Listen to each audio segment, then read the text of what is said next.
തിരുവനന്തപുരത്തെ തട്ടത്തുമലയിൽ നിന്ന് വരുന്നു. തട്ടത്തുമല ഗവൺമെന്റ് ഹയർ സെക്കൻഡറി സ്കൂളിൽ പ്രിൻസിപ്പലിനെ പൂട്ടിയിട്ട സംഭവത്തിൽ 5 വിദ്യാർത്ഥികൾക്കെതിരെ കേസെടുത്തിട്ടുണ്ട്. പ്രിൻസിപ്പലിന്റെ പരാതിയിലാണ് പോലീസ് കേസ്. കേസെടുത്ത 5 പേരും SFI പ്രവർത്തകർ എന്ന FIR. ഇന്നലെ നടന്ന സംഭവത്തിന്റെ ദൃശ്യങ്ങൾ ഇപ്പോൾ 24 ലഭിച്ചു. ആ ദൃശ്യങ്ങളിലേക്ക് ആദ്യം നമുക്കൊന്ന് പോകാം.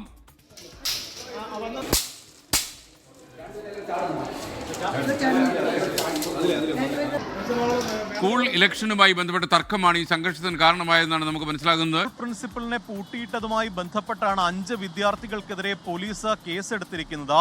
ഇന്നലെ Thiruvananthapuram Thattathumala government higher secondary സ്കൂളിലാണ് ഈ കേസിലേക്ക് നയിച്ച സംഭവം ഉണ്ടായത്. ഇന്നലെ വൈകിട്ട് 3 മണിയോടുകൂടി പ്രിൻസിപ്പലിന്റെ മുറിയിലേക്ക് 5 വിദ്യാർത്ഥികൾ അതിക്രമിച്ചെത്തുകയും CCTV ഓഫ് ചെയ്ത ശേഷം ഈ അധ്യാപികയുടെ മുറിയിൽ നിന്ന് തൊട്ടിപ്പുറത്തുള്ള പ്രധാന കവാടം താഴിട്ട് പൂട്ടുകയുമാണ് ഉണ്ടായിട്ടുള്ളത്. നേരത്തെ ഈ വിദ്യാർത്ഥികൾ ഒരു പരാതി അധ്യാപികയ്ക്ക് നൽകിയിരുന്നു. ആ പരാതിയിൽ നടപടിയെടുത്തില്ല എന്ന് ചൂണ്ടിക്കാണിച്ചാണ് വിദ്യാർത്ഥികൾ ഒരു പ്രതിഷേധവുമായി എത്തുകയും ഇത്തരത്തിൽ പ്രധാന അധ്യാപികയെ പൂട്ടിയിടുന്ന നടപടിയിലേക്ക് കടന്നത്.